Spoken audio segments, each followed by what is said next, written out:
Le financement des partis politiques déborde le seul cadre électoral. Par rapport à la démocratie d'une façon générale, il y a beaucoup d'aspects. Vous avez le financement public, vous avez le financement privé. Dans le financement public, vous avez ce qu'on peut appeler le financement public direct et le financement public indirect. Le financement public direct, c'est, si vous voulez, la mise à disposition de l'argent frais. Le financement public indirect, il est moins connu, mais il est fort intéressant. C'est celui qui se fait, par exemple, pendant la campagne électorale à travers la mise à disposition de temps d'antenne. Voilà.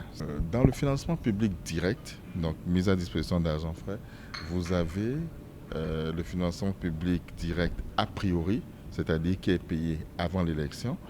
L'argent est mis à la disposition des partis ou des candidats avant l'élection. Et vous avez le financement public direct a posteriori.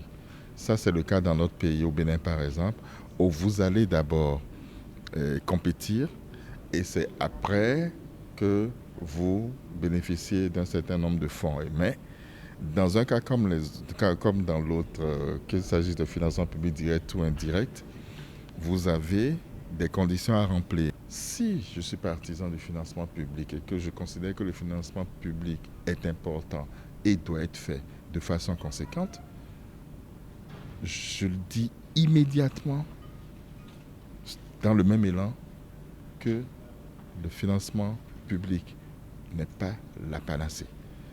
On a tendance malheureusement à croire qu'il suffit de mettre de l'argent à la disposition des partis politiques pour régler leurs problèmes, régler tous les problèmes. Non, c'est archi faux.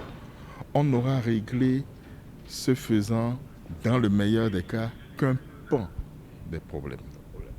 Mais on va renforcer la corruption. En fait, il faut le financement financement public de la vie politique ne doit pas se faire ex nihilo. Il faut le faire en sachant quels sont les objectifs que nous voulons atteindre. Est-ce que nous voulons que les partis fonctionnent mieux? Est-ce que nous voulons que la gouvernance interne des partis politiques s'améliore? Est-ce que nous voulons que les partis fassent davantage de place aux femmes? Que si l'objectif est de faire en sorte qu'ils contribuent mieux, si l'objectif est de faire en sorte que les femmes soient mieux représentées, que les partis soient des partis ayant du contenu, si l'objectif est de faire en sorte que les jeunes puissent entrer dans les partis politiques et évoluer normalement, à ce moment-là, il y a une façon de faire. Il y a des critères. Dans certains pays, par exemple, si vous réunissez tel critère, vous avez droit au financement. Mais en même temps, si on se rend compte que vous n'avez pas favorisé les femmes, vous n'avez pas appliqué les mesures pour favoriser les jeunes ou les femmes dans votre parti, vous avez une pénalité.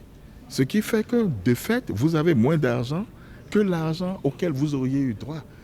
À l'inverse, on peut faire en sorte que ceux qui respectent ça, non seulement ne soient pas pénalisés, mais aient plus que ce qui est demandé. Donc ça, il y a un système d'incitation, dissuasion qui doit être mis en œuvre et ça permet d'atteindre des objectifs et de faire en sorte que l'aide ait vraiment des chances d'être efficace.